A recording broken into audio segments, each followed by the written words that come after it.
Here I Come. Later this month, Evel Knievel will be 60. Tonight we celebrate a motorcycle daredevil who is, without doubt, incredibly brave, but possibly a little mad.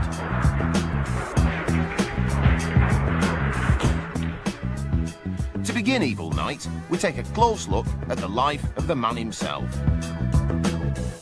One-time copper miner and bank robber from Butte, Montana, Robert Craig Knievel was to create one of the most famous characters of our time.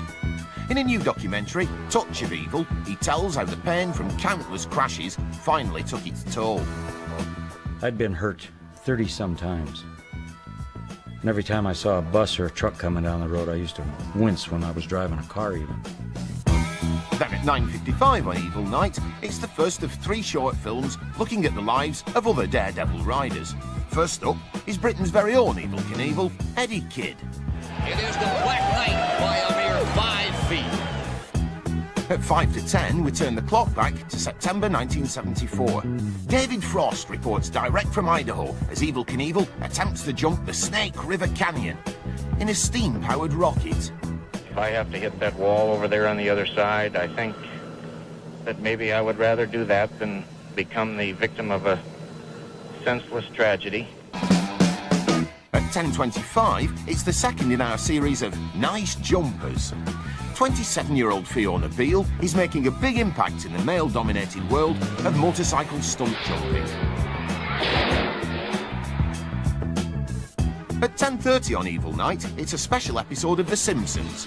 Bart becomes obsessed with Lance Murdoch when he brings his Daredevil show to Springfield.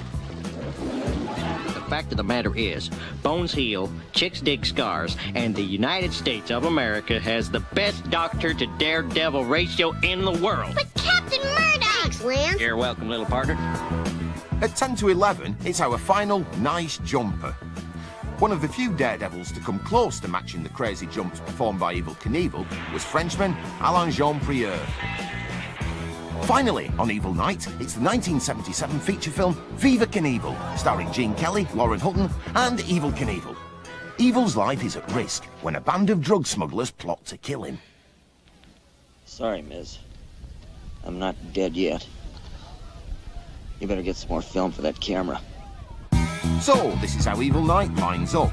Next is the documentary Touch of Evil. Then at 9:50, it's Nice Jumpers with Eddie Kidd. At 9:55, it's the Frost interview from the Snake River Canyon jump.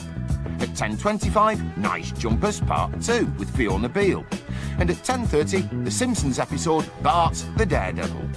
At 10 to 11, our final Nice Jumper is Alain Jean-Prieur. And to round off Evel Night, it's the film Viva Knievel, starting at 11:25. But first, Touch of Evil.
Fought in Rome. Julius Caesar had the meanest lion in all of Rome, all of Italy. And my grandfather, my great-great-great-great-grandfather, was the toughest gladiator in the world. And Caesar hated him. He was jealous of him, because Caesar was a little punk with a lot of money, but he wasn't a gladiator. So he decided to kill my great-great-great-great-grandfather, so he buried him up to his neck in the arena in Rome. And he turned this huge, ferocious lion, the meanest lion in all of Italy, on my grandfather. And as the lion charged my great-great-great-great-grandfather and leaped at him, my great-great-great-great-grandfather ducked. And as the lion went over him, he reached up and he bit his balls right off of him, and he spit them right at Julius Caesar. You know what Caesar said? "Fight fair, you son of a bitch, fight fair." Now that's how tough my great-great-great-great-grandfather.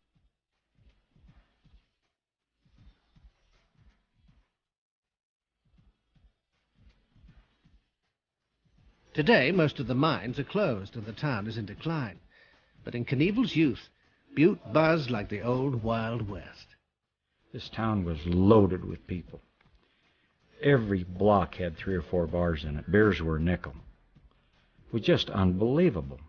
There were 500 prostitutes working in 1 square block on Mercury and Galena Street. And my grandfather's tire shop was right on Galena Street. I was raised right in it. That Blonde Edna's whorehouse was right across the street from it, and Dirty Mouth Mary's was on the other side. The girls had worked 3 shifts for the miners. Some real smart genius came here and tore the town to pieces and relocated everybody. If he'd have left the town like it was, this would be still one of the biggest tourist attractions in the world. Only he had such a great college education that he just felt he ought to tear it down. If they ever find out who he was, they ought to hang the son of a bitch. He just destroyed the city of Butte. The copper mines dominated the skyline of Knievel's hometown. At its height, Butte, Montana was nicknamed the richest hill on earth. As a young man lacking a college education, it was inevitable that Knievel would end up in the pits. It was work that created brave and gritty men. I worked in them 2 years, and I could hardly wait to get out. I had many friends killed in the mines, accidents, having ore dumped on them in the shafts and killed, and falling to the bottom and being crushed to death in the slopes. And I just wanted to get out. I started out as a bus driver, driving the men up to the trucks, and then they would take them down. Then I only did that one day. I took them up, and when I brought them home, they'd never get in the bus with me again. I said, "Boy, we've had our last ride with you, kid." For most, escaping the mines was an impossible dream. But the young Knievel turned it into reality. He found a variety of ways to earn a living. Most were short-lived. Most were intended to get him rich quick. Not all were legal. At one time he caught me and I was in the bar and he wanted some masonry bits. And I thought, "What the hell do you need masonry bits for?" "I said, "I got to go through a wall, masonry wall." So I told him, "Gee, you can buy them at any lumber yard." So we got some bits, but I didn't realize that he was going to rob the damn bank. It was a 2-day job to rob a big vault in a federal bank. You had to go through brick filled with cement. But I operated with guys that were on heroin. I was never on drugs. And to get along with them under pressure was real tough. I mean, one of them might shoot you.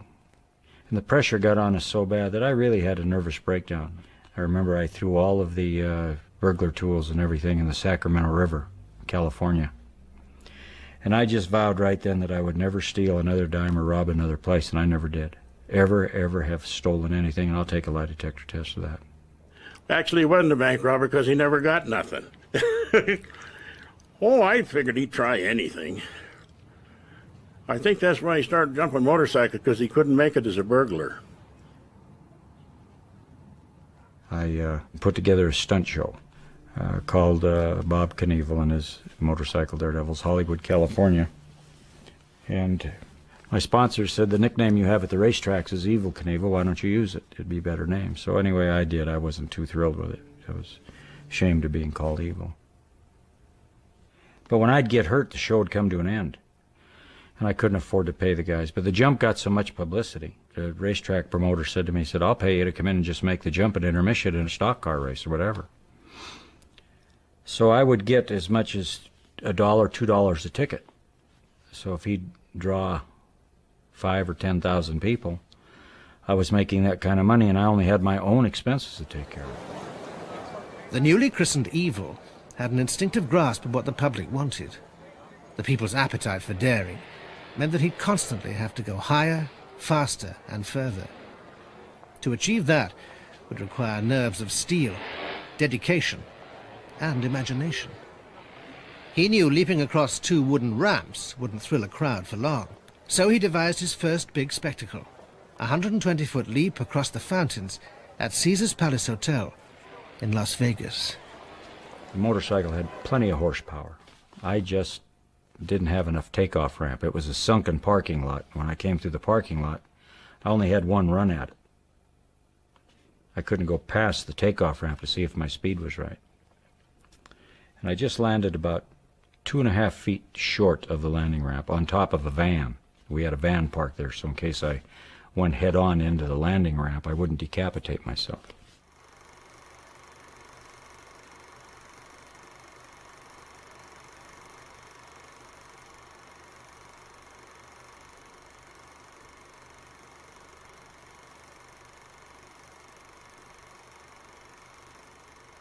The first time I saw the film, the second time or third time, it was very upsetting to me.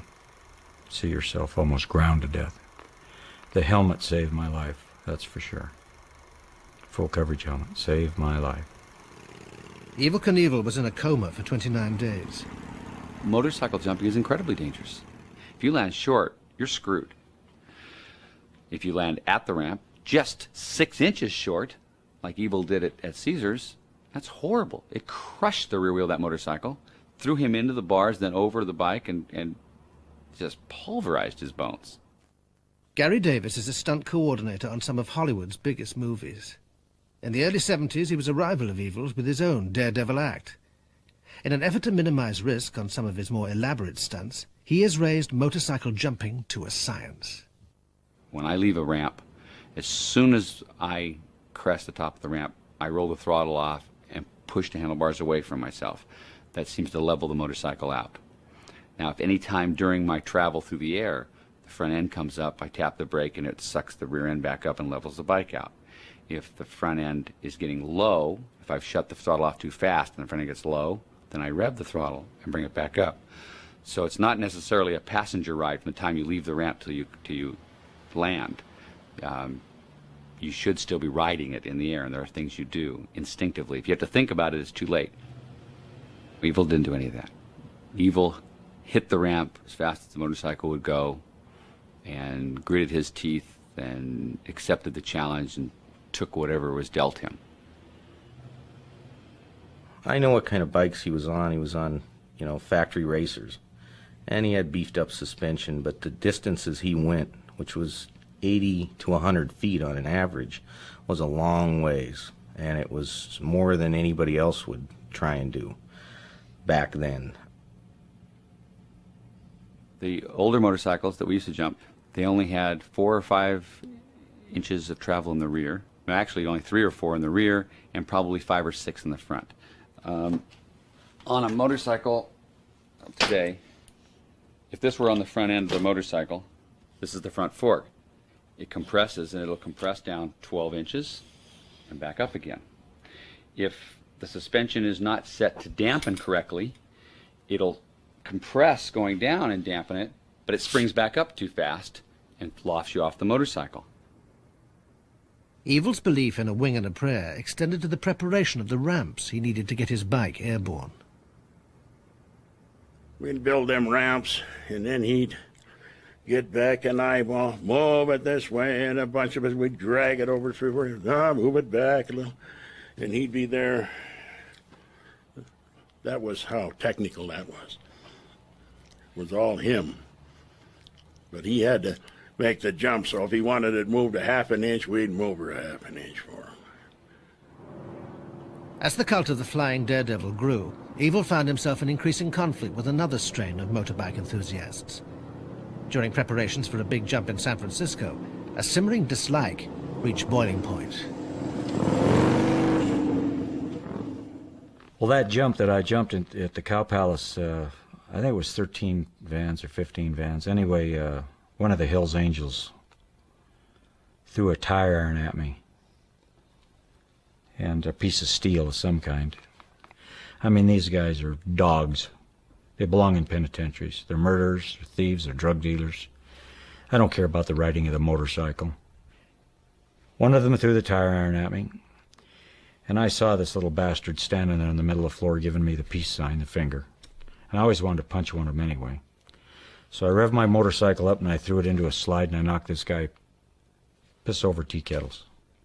All of a sudden, about 500 people jumped out of the grandstand and they grabbed these 4x4s and these 2x4s and they absolutely beat the hell out of these Hells Angels. They beat those Hells Angels to death. I hate their guts and I hate what they stand for. And I want everybody to know they are not accepted by motorcycle people. We don't like them. That's just the way it is. Jack Ferreter, an old friend of Evel's from Montana, was there during the scrap with the Angels. But that wasn't his only concern that night. I could tell that the motorcycle wasn't operating proper. I mean, you could tell by the sound of it. And when he was shifting the gears and this and that, it was something, he wasn't hitting on all cylinders. And that particular night, I could see the beads of sweat popping off of his face. As it turned out, he made it. And nobody could believe he did it, but when he hit, he blew the tire on the back end of that bike, exploded on him. And that threw him into a turmoil, into a tumbling situation. He bounced off of one pillar and then onto another one. I said, oh, man. I thought for sure, and everybody in that place thought he was dead. When I went and seen him in the hospital, I said, Evel, I said, I can't believe you did that. And he says to me, and looked me right in the eye, and he says, what the hell did you want me to do, give them their money back? So that's what we're talking about. That's the kind of a guy we're talking about.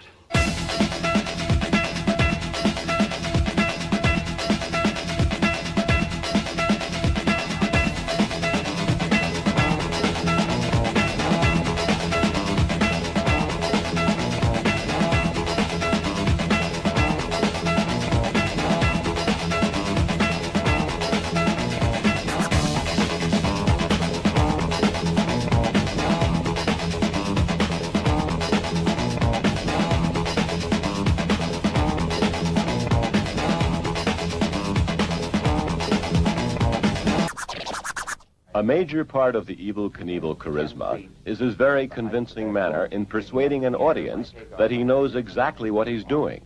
The location, the Midwest. The scene, a news conference with the main topic, Evel's Snake River Canyon jump. And when they fire that sky cycle of mine, it's going to go from 0 to 200 miles an hour by the time it reaches the end of that. What that takes. Evel began to talk not of leaping cars, but of canyons.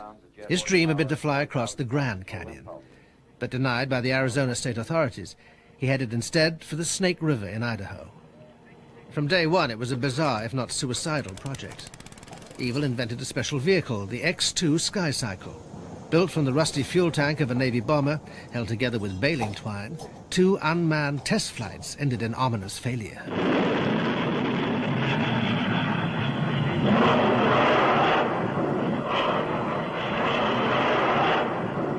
I'm having trouble, to tell you the truth, getting out of the thing. It's such a cramped cockpit.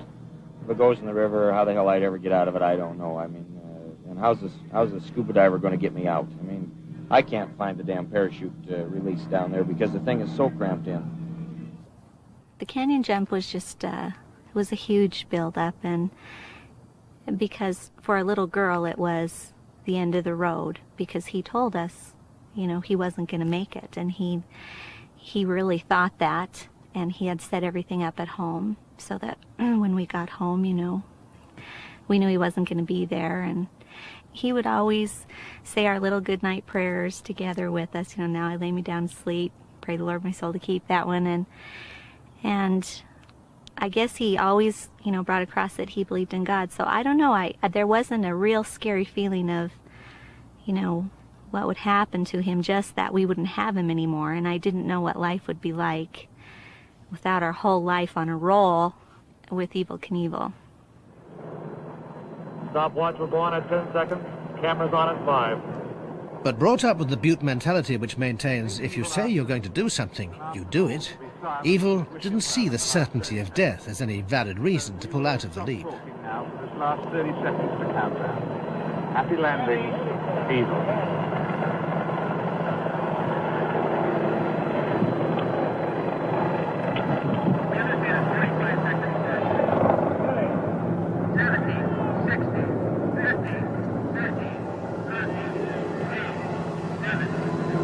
Last 10 seconds. I hope that nobody ever has to say a prayer like I said before I fired that fire button. I said, God, take care of me. Here I come. Bang.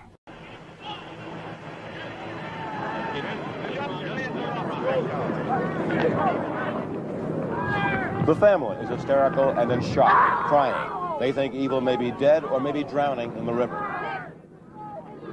He was going down. We were afraid he was going in the river. Then we heard he's on the rocks, and we heard he's okay. And I'm like, I can't believe this. I can remember thinking as a kid inside, he made it. Evel Knievel is standing in the boat and waving. He is alive and well. Good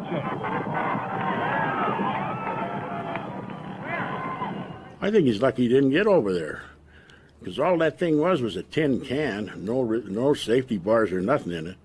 And if he lit on the other side, it had folded like a beer can.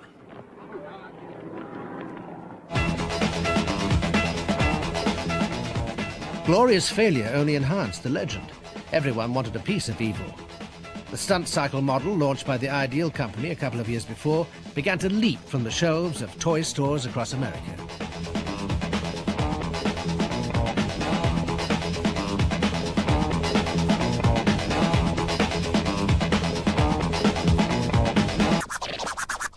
As long as I'm making the money that I'm making, all the money in the world can't buy your way into heaven. It can't buy your way out of hell. It was made to be spent right here, and I'm going to have the best clothes, best boots, best diamonds, best cars, trucks, motorcycles, booze, and women on the face of this earth, just as long as I can keep going. Hi, good looking. You going swimming again? As Evel mania swept America, the money came in almost as quickly as he could spend it. Over $60 million he claims to have earned from television fees and merchandise, funded the extravagant playboy lifestyle of the man seen by many as Elvis on a motorbike.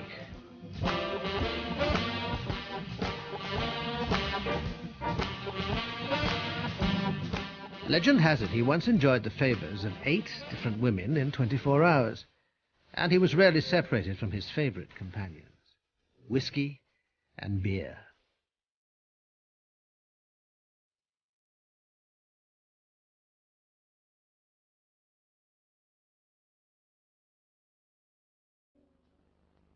I know that he's brave. Well, I think it's a bit stupid. I don't really know about Evel Knievel. In 1975, Evel Knievel went global. Thinking big as ever for his debut performance on foreign soil, he booked the biggest stadium in Britain and promised his longest leap yet. The Wembley authorities, used only to the FA Cup final and the genteel rights of the Horse of the Year show, plagued promoter John Daly with reservations about the all-American daredevil.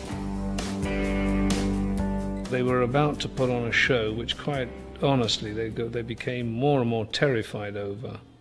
And let alone filling the stadium, they were also concerned as to whether the people would get full value for money.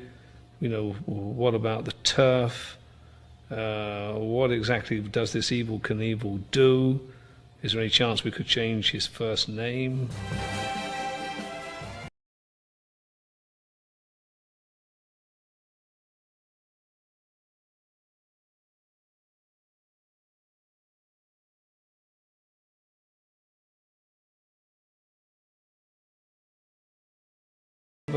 A real degree of cynicism with the English audience, because all they knew about him was that he'd failed at Snake River.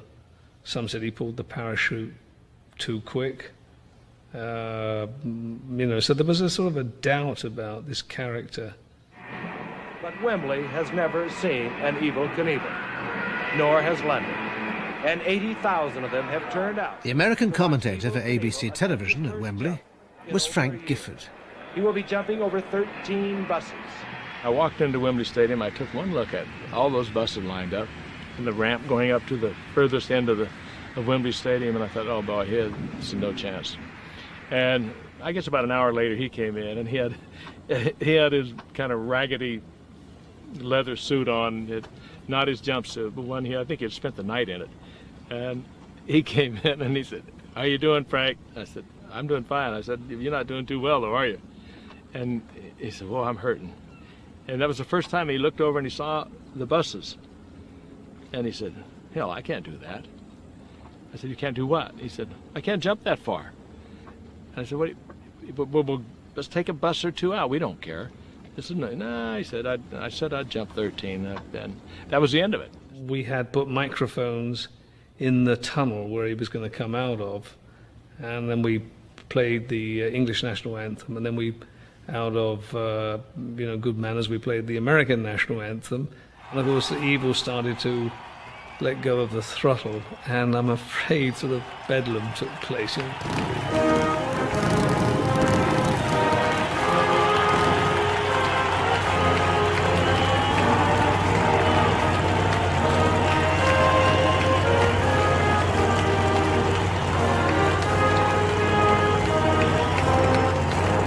He made a couple of runs at it, and each time he did, the entire stadium collectively would, and he would stop right on the end. And he worked him up into the most incredible frenzy. So he told me he was going to go, as I said, he told me he was going to go in the third time, and sure enough, he put the thumb up, and I thought, here he comes. And I said into the microphone, I think he's going to go now on this attempt. And so down the ramp he comes, and off the end he goes, and it looked like a pretty good jump, except he was right. He could not jump 13. He jumped about 12 and a half. Oh, my God.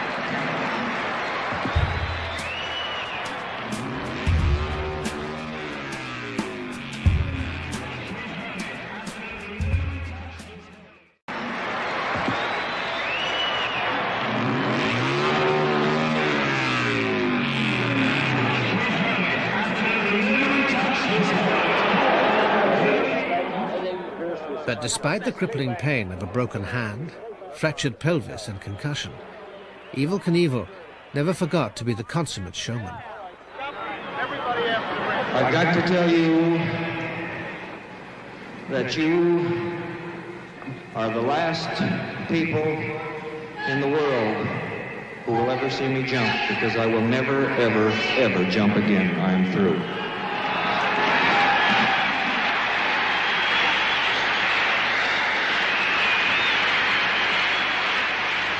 I went in an ambulance with him, and he was covered in dirt and everything.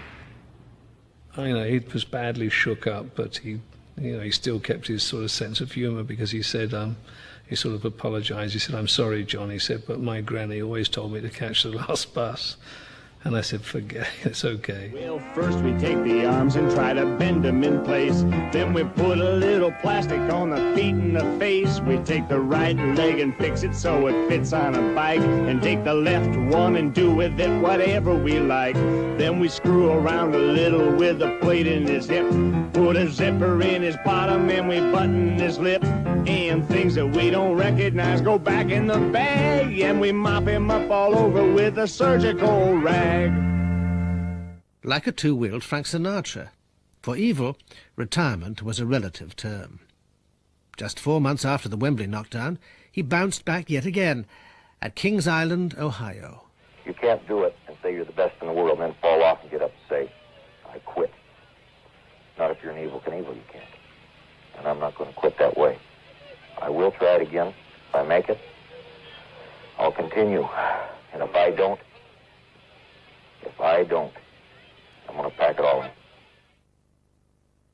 Helping the Knievel comeback was youngest son Robbie. At Kings Island, he was introduced to an American audience for the very first time. He was in a lot of pain because the doctor went to shoot the xylocaine into him to numb him up because they were busted from the jump before. And I held his hands while he shot the xylocaine in himself. So, those moments were always scary. It was like, Dad falls off the bike this time. He was just like, when I was a kid, he's brittle, man. He's going to break into a million pieces like a puzzle. But so every time he went off that ramp, it scared me pretty good. I always remember when I used to hang my clothes up in my dressing room and put my leathers on, that I always hoped I could go back and put the clothes on again. I'd been hurt so many times, I knew how close I was going to come to death each time. After the sideshow, it was time for the main event. He had to prove himself. Wembley's 13 may have proved a bus too far. Undaunted in Ohio, he went for 14. He's certainly the most courageous jumper amongst all of us to this day. If I had had as many bad wrecks as he had had, I would not, absolutely not, have continued jumping motorcycles. He always came back. He always said he would, and he always came back. And even when he retired and said, "I'll never jump again," he came back.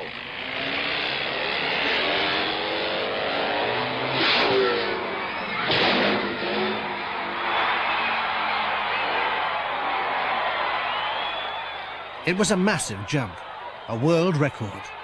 But pushing himself to reach ever higher, ever further, was finally taking its toll. I am going to continue to perform throughout this country and throughout the world, and I hope that I'll be successful at doing it. But as far as I'm concerned, I have jumped far enough. Viva, viva, viva Knievel. Viva, viva, viva Knievel. With the big jumps behind him, Evel went into the movie business. But he relied on his old friend Gary Davis to take all the risks. Evel Knievel was the star of a movie. He was not Evel Knievel, the daredevil. If, for any reason, Evel would have gotten harmed, I mean, all he had to do was catch a cold, and it shuts down the show. We were doing one of the sequences, and I was out riding wheelies and getting the crowd excited, and they wanted to shoot the crowd and do that stuff. Evel decided he was going to come out and entertain, too. And something went wrong, and he fell off the bike. It looped over on the wheelie. That was it. They flipped out. Warner Brothers has a lot of money invested in him at that time. They said, "You're done. You will not ride." It's not that he couldn't have done this stuff. It was that they couldn't afford to allow him to do it.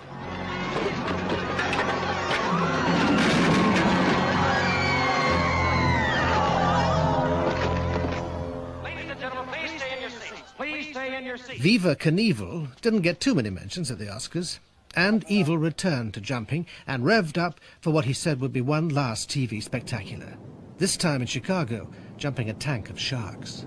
If I remember right, the last jump was in Chicago over the sharks, and it was a practice jump, and he missed, and off we all went to the hospital, and I think that was around the last one, and personally I was thankful because I was right there for that one, and it was really scary, and I was old enough, to realize, I think my dad's crazy.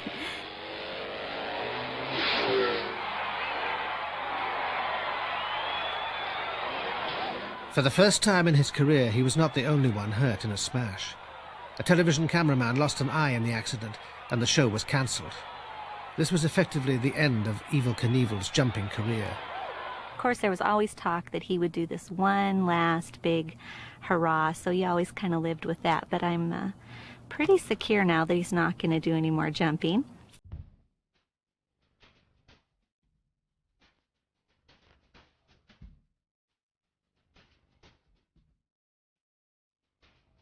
Not that Evel was long out of trouble. In 1977, Sheldon Saltman, the PR man for the Snake River Canyon jump, published his account of his time on the road with Evel. 20 years on, the book's subject is still enraged by what he perceives as its personal attacks on his family.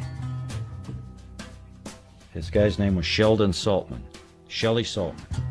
He's a filthy little jerk.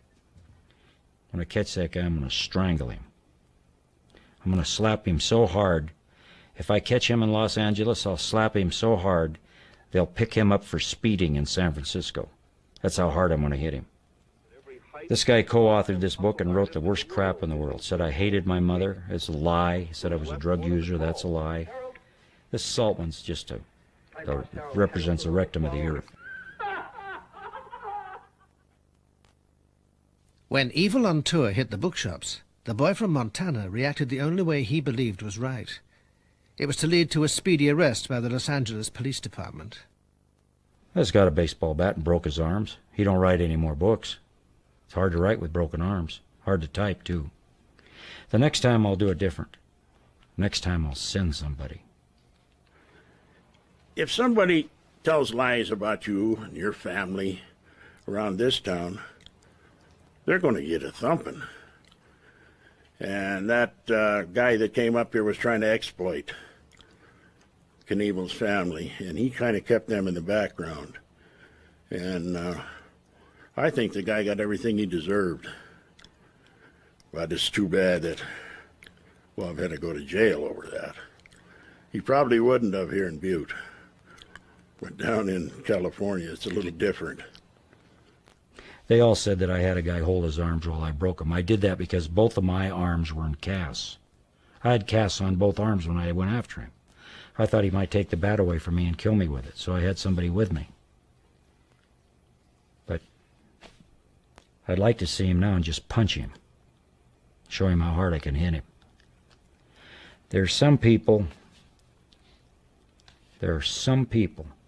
on this earth that deserve killing. They're not good human beings. They're worse than the rottenest apple in a barrel. What do you think of the sentence? 180 days. The judge is a good judge, and he's a fair judge. All American comic book heroes aren't supposed to go to prison. As well as serving time, Evel was ordered to pay Saltman nearly $13 million in damages. TV pulled the plug. Ideal cancelled the toy endorsements. On his release from prison, he disappeared from view, no longer wishing to test the public's declining enthusiasm for his motorcycle stunts.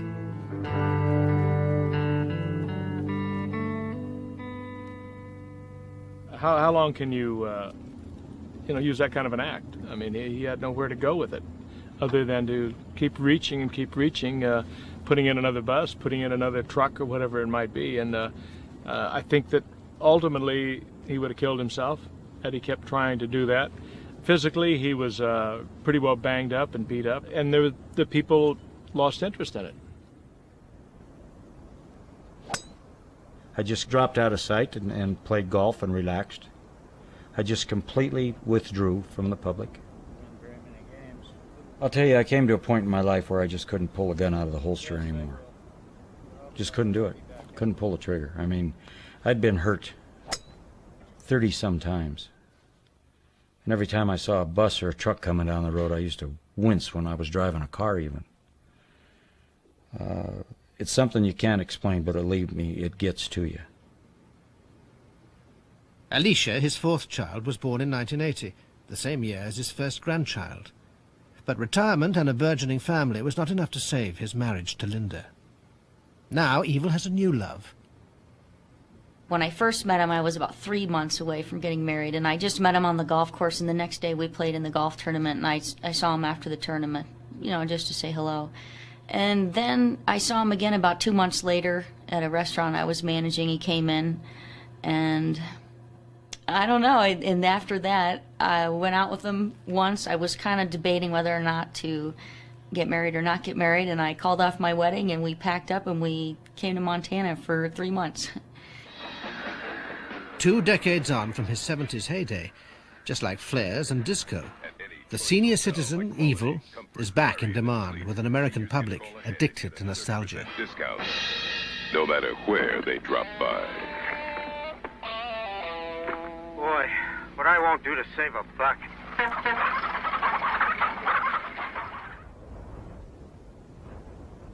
In fact, the appetite for revival is so great, a Hollywood blockbuster is already on the drawing board. I would hope it's about how we aren't the same human beings that we were back then. And in the movie, right now in the script, I'm trying to tell a story of how we went from innocence, or from a sort of, a lack of cynicism, let's say, instead of innocence, to a very cynical country. Our country became a cynical country, and we went through a huge change from 1967 to 75, which included Watergate, and as Americans, it was a bad time. Part of what this movie has to be about is letting those people who say it was a circus act sort of find a way in to see what it wasn't just a circus act. There's something important that he did, and it had to do with how America is controlled by television, how he learned how to do that and became a master at it. The most recent films to come under the direction of Betty Thomas are Howard Stern's Private Parts and last summer's Eddie Murphy vehicle, Dr. Dolittle. If you look at my films, maybe you never have, but anyway, if you look at my films, I don't make action-packed movies. I'm not really that interested in action-packed movies, but this movie has some action in it because Evel did what he did. He risked his life. Okay, good boy. Now, this time don't crash, do a wheelie, okay? Go on the wheelie, okay? And go off the jump. Jump where you always go off.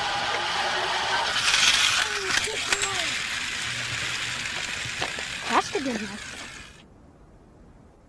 Even the stunt cycle toy that made Evel Knievel a fortune is set to jump out at retirement. That toy outsold every toy made on the face of the earth in the 1970s. G.I. Joe, the Barbie doll, I don't care what it was. I have a letter from the chairman of the board of Sears Roebuck that says, "Congratulations, you saved the toy industry." This is Evel Knievel and his stunt cycle. He's the only rider to do so many stunts. Mid-air somersaults. Ride straight. And for that big jump, Evel Knievel's the only one rough enough and tough enough. Evel Knievel stunt cycle. It's ideal.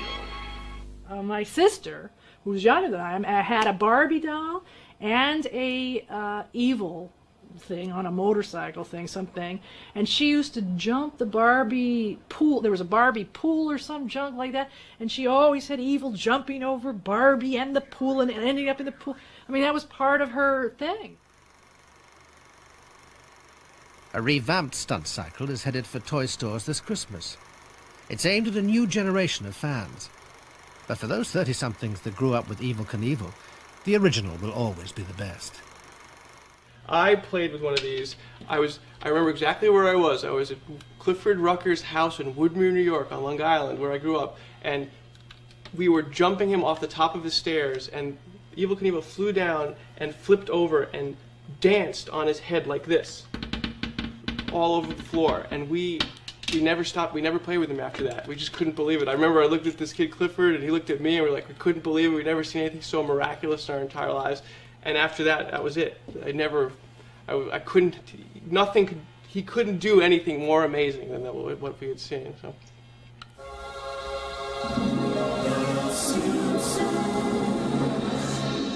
Such is the place Evel Knievel carved in the consciousness of a whole generation of Americans. Former Simpsons scriptwriters Jay Kogan and Wallace Wolodarski were determined to construct an episode of the world's favorite TV show around their childhood hero. What we did basically is steal all the stories of our youth. So I and many other kids all would build little jumps, hurt ourselves badly trying to imitate Evel Knievel. So naturally, that was just a natural thing for Bart to do.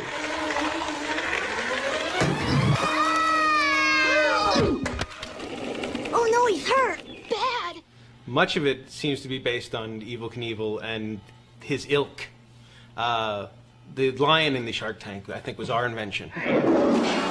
But otherwise, much of it, Lance Burdock, was based on a guy very, very much like Evel Knievel. If he's not in action, he's in traction. Captain Lance Murdoch. Ladies and gentlemen, and especially little children, I'm glad you're all here to witness what may very well be my grisly death. Kids have no sense of mortality. So it's when people fall down off of cliffs and jump over, 28 cars, they just think it's all good fun. Because most of the time when you fall down, you get back up and you're fine. I think that's the real appeal of Evel Knievel, is he's just doing it on a massive scale.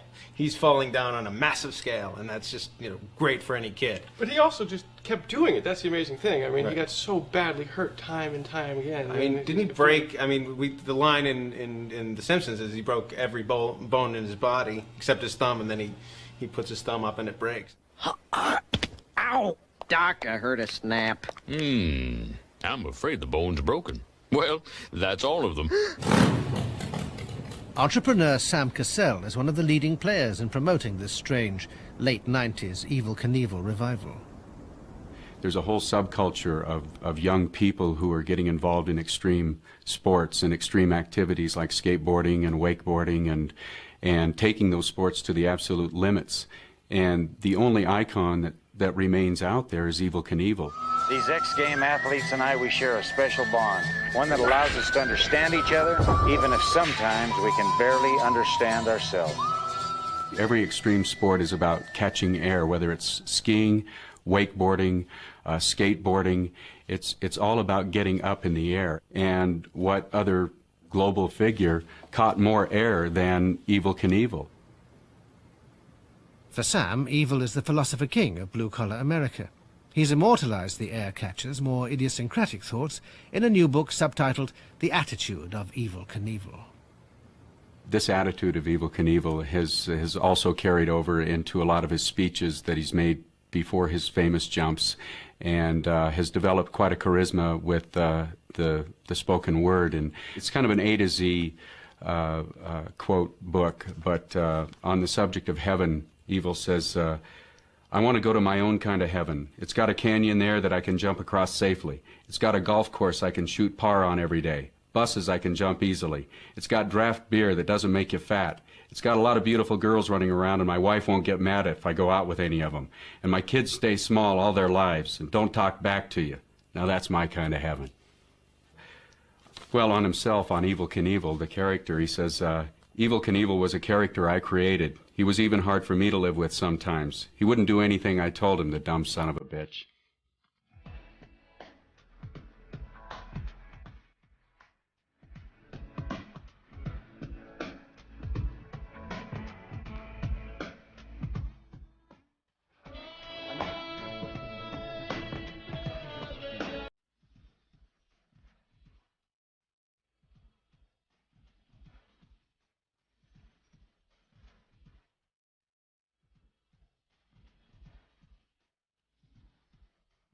I have hepatitis C, and I got it through blood transfusions over the last 5 years, and I've been told by the doctors 5 years ago that I didn't have 5 years to live.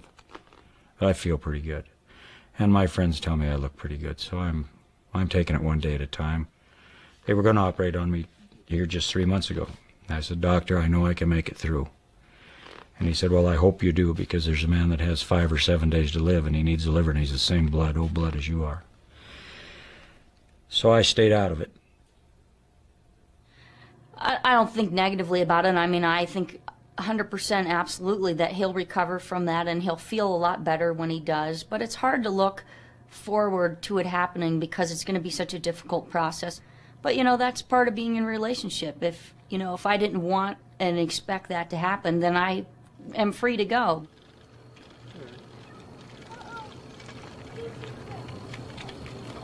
Come on, honey. Slowed by 16 major operations, his liver exhausted by many blood transfusions, and a lifelong enthusiasm for strong liquor, Evel Knievel can now be found in the local park, playing with his grandchildren. These days, the epitome of daredevils is doing the unthinkable, taking life easy. You always remember the first guy on the moon. Who was the second? See? So no matter how many imitators there are, there's still only one Evel Knievel. Yeah. The pool. Yeah. Never mind about that pool, you little punk. Yeah, you're a punk, Grandpa. How's that? What did you I've never been scared of dying, ever. Dying is a part of living. God put you here to be the best and do the best and live the best that you can, and when He's ready, He's going to take you. Now, what in the hell can a human being ask for that's better than that? This is a great world, as long as we continue to seek peace with our neighbors.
watching Evil Night on BBC Two.